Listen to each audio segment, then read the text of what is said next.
2024-25 financial ইয়ারে আপনারা কিভাবে আপনাদের ইনকাম ট্যাক্স ক্যালকুলেট করবেন নিউ ট্যাক্স রেজিমে, এটা আমি এই এক্সেল এর মাধ্যমে দেখাচ্ছি। আমি ভিডিও ডেসক্রিপশনে লিঙ্কটা দিয়ে দেবো, আপনারা লিঙ্কের মাধ্যমে ডাউনলোড করে এটা দেখে নেবেন। প্রথমে আপনারা টোটাল স্যালারি ইনকামের পাশে এখানে আপনাদের এই ফিনান্সিয়াল ইয়ারে যে ইনকাম সেটা দেবেন। অটোমেটিক্যালি নিউ ট্যাক্স রেজিম আন্ডারে স্ট্যান্ডার্ড ডিডাকশন চলে আসবে, এখানে ম্যাক্সিমাম 75,000 আসবে, এগুলো অটোমেটিক চলে আসবে। এরপরে আদার সোর্সের আন্ডারে আপনার যে ইনকাম সেটা এখানে ইনপুট করবেন। আপনার এমপ্লয়ার যদি এনপিএস এ কন্ট্রিবিউট করে তাহলে আমরা এটা লিখবেন, এটা ম্যাক্সিমাম আপনারা ক্লেম করতে পারবেন আপনার স্যালারির 14%। এটা ইনপুট করলে টোটাল আপনার ট্যাক্সেবল ইনকাম চলে আসবে, এখানে অটোমেটিক্যালি এটা ক্যালকুলেট হয়ে যাবে। এখানে টোটাল যে ট্যাক্স অ্যামাউন্ট সেটা আসবে।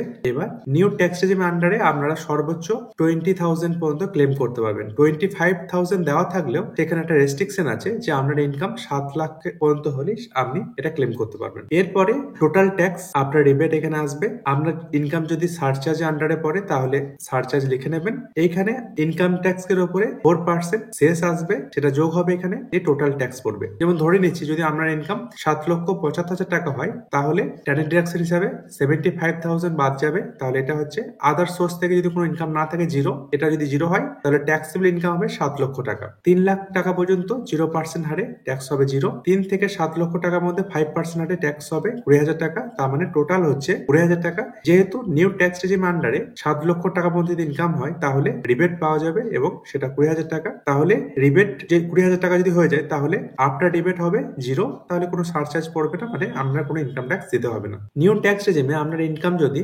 7,75,000 টাকা পর্যন্ত হয় তাহলে আপনার কোনো ইনকাম ট্যাক্স দিতে হবে না, যদি আপনার আদার সোর্স কোনো ইনকাম না থাকে। আপনার ইনকাম যদি হয় 8,25,000 তাহলে সেক্ষেত্রে আপনার নিউ ট্যাক্স রেজিমে আপনার ইনকাম ট্যাক্স পড়বে কিরকম। ইনকাম ট্যাক্স হচ্ছে 25,000 টাকা। এক্ষেত্রে আপনি কোনো রিবেট পাবেন না। কেন পাবেন না? কারণ আপনার ট্যাক্সেবল ইনকাম 7 লক্ষ বেশি। তাহলে এখানে আফটার রিবেট মানে কোনো রিবেট নেই, সুতরাং ট্যাক্স হবে আপনার এটা। এবার এই টাকার উপরে 4% হারে শেষ পড়বে এটা। এবার টোটাল আপনার ট্যাক্স পড়বে, ট্যাক্স প্লাস শেষ মিলে 26,000 টাকা। তাহলে আপনাকে এটা পে করতে হবে। ধন্যবাদ।